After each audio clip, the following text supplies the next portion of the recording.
Madam Kuppam రాజకీయ ముఖ చిత్రం మారబోతుందా? అలాంటి సూచనలు కనిపిస్తున్నాయి. నిన్న భువనేశ్వరి మాట్లాడుతూ చంద్రబాబు నాయుడుకు రెస్ట్ కావాలి అన్న ఒక డైలాగ్ వినిపించింది. దీని వెనుక ఏమన్నా వ్యూహం ఉందా? ఇప్పుడు భువనేశ్వరి అన్న వ్యాఖ్యలు ఏంటి అంటే ఆయనకి రెస్ట్ ఇవ్వాలని ఆమె ఎక్కడ అనలా.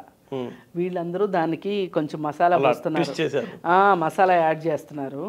ఆవిడ అనింది ఏంటంటే నేను పోటీ చేస్తే మీరు ఇప్పుడు దాకా బాబు గారు పోటీ చేశారు, బాబు గారికి మీరు ఓట్లేసి గెలిపించారు, నేను పోటీ చేస్తే నాకు కూడా వేస్తారా, నేనంటే కూడా మీకు ఇష్టమేనా అని మాట్లాడింది.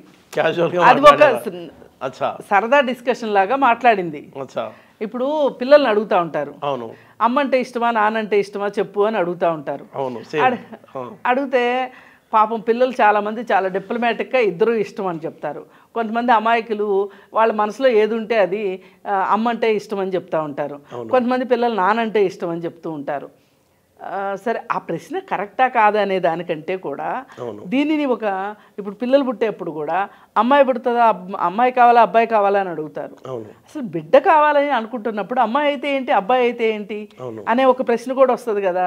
ఇలాంటి దానిని వీళ్ళు వైసీపీ వాళ్ళు ఏం చేశారు అంటే దీన్ని క్యాష్ చేసుకుంటాం కోసం చంద్రబాబు నాయుడు పని అయిపోయింది అని చెప్పి తరచుగా రోజా మాట్లాడే మాట అదే కదా. ముసలాడు అని కొడాలి నాని మాట్లాడతాడు. వల్లభనేని వంశీ ఏమో వయసు వచ్చింది కానీ బుద్ధి పెరగలేదు అని ఇలా రకరకాల మాటలు మాట్లాడతారు. వీళ్ళు ముగ్గురే కదా ఎక్కువ మాట్లాడేది. అయితే ఈ ముగ్గురే కాకుండా ఇంకా కొంతమంది కూడా ఆయన సీఎంగా చేసిన ఆయన రాజకీయ జీవితం అంతా వాళ్ళ వయసు కూడా లేని వాళ్ళు కూడా చంద్రబాబు నాయుడు గురించి అవాకులు చవాకులు పేలే విషయం తెలుసు. పైగా ఆయన బాడీ మీద ఉన్న మచ్చల గురించి కూడా మాట్లాడుతూ వీడియోలు చేసే వాళ్ళని కూడా మనం చూసాం. పంచప్రభాకర్ అనేవాడు అమెరికాలో కూర్చుని ఇప్పుడు వీళ్ళు ఇలా సోషల్ మీడియాలో ఒక పరిధులు దాటి అవధులు దాటి వ్యాఖ్యానాలు చేసేవాళ్ళు ఉన్నారు కదా. వాళ్ళు ఇప్పుడు పని కట్టుకుని ఇది మాట్లాడుతుంది ఎందుకు అంటే ఆయనకు వయసు అయిపోయింది, ఆయన పని అయిపోయింది. ఇప్పుడు చంద్రబాబు నాయుడిని మీరు అందరూ అభినవ చాణక్యుడని అదని ఇదని తెలివైన వాడని చెప్పి అదని ఇదని అనుకున్నారు. ఇప్పుడు అతను అలసిపోయాడు, అతను ముసలైపోయాడు, అతను పని అయిపోయింది. కాబట్టి ఇవాళ తెలుగుదేశం పార్టీకి దిక్కెవరు?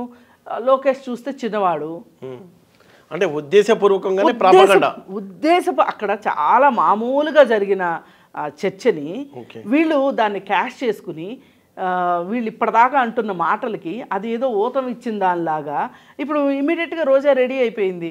నేను ముందే చెప్పానా అన్నట్లు ఆయన వయసు అయిపోయింది అని అలా ఆవిడ కూడా చెప్తుంది.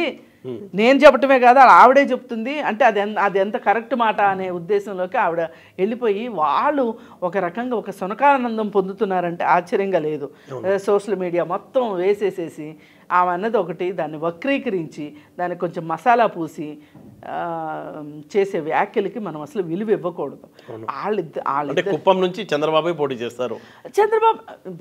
చంద్రబాబు పోటీ చేస్తాడా లేకపోతే చంద్రబాబు పోటీ చేయకుండా ఇంకొక ద్వితీయ శ్రేణి నాయకుడితో పోటీ చేయిస్తాడా లేకపోతే అది వాళ్ళ పార్టీ ఇష్టం.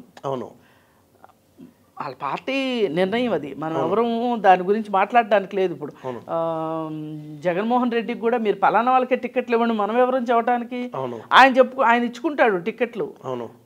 దానికి సంబంధించి ఏం బాధ వస్తే ఆయన పడతాడు. ఇప్పుడు ఆయన విపరీతంగా ఇక్కడి నుంచి అక్కడికి అక్కడి నుంచి ఇక్కడికి జంబ్లింగ్ చేస్తున్నాడు కదా క్యాండిడేట్లని. అది ఆయన వ్యూహంలో భాగం. అలాగే కుప్పంలో ఎవరిని నిలబెట్టుకుంటారు అనేది వాళ్ళ వ్యూహంలో భాగం. వాళ్ళ ఇష్టం.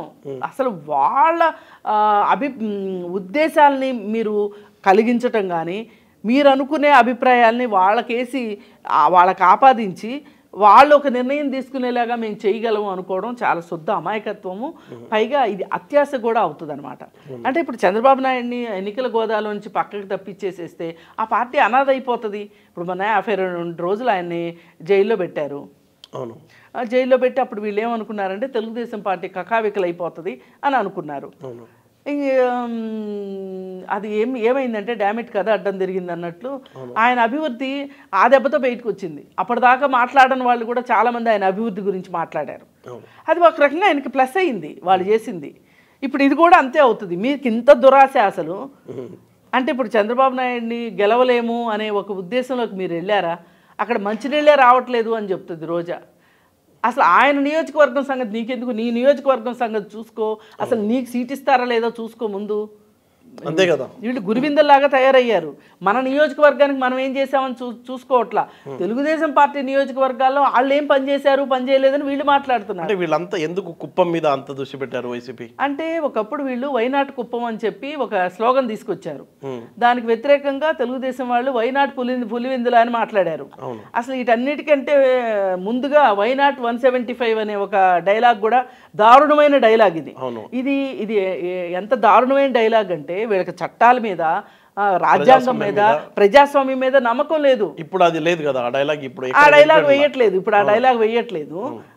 ఇప్పుడు కుప్పం మాదే అని తెలుగుదేశం వాళ్ళు మాట్లాడినా, పులివెందుల మాదే అని చెప్పి జగన్మోహన్ రెడ్డి మాట్లాడితే కూడా కరెక్ట్ కాదు నన్ను అడిగితే. ఏమో అసలు ప్రజల అభీష్టం ఎలా ఉందో, ప్రజలు ఎవరికి ఓటు వేయాలనుకుంటున్నారో చెప్పలేం కదా. అందుకని ఏంటంటే అది ఎక్కడో ఫ్యాక్షన్ లో చూస్తాం మనం. ఇక్కడ ఈ పార్టీ అంటే అంతే, ఇప్పుడు లేదు కదా అలాంటిది. ఈ ఏరియా నాది, ఇక్కడ నేనే రాజుని అంటే వీళ్ళు దేశాన్ని వెనక్కి తీసుకెళ్తున్నారనమాట రాజుల కాలం నాటికి. ఏది ఏమైనప్పటికీ ఎవరు అక్కడ పోటీ చేస్తారు అనేది ఆ పార్టీ ఇష్టం, ప్రజలు ఎవరిని గెలిపిస్తారు అనేది ప్రజల ఇష్టం. మధ్యలో మాట్లాడుకునే మాటలన్నీ ఇవన్నీ నీటి మూటలే అవుతాయి.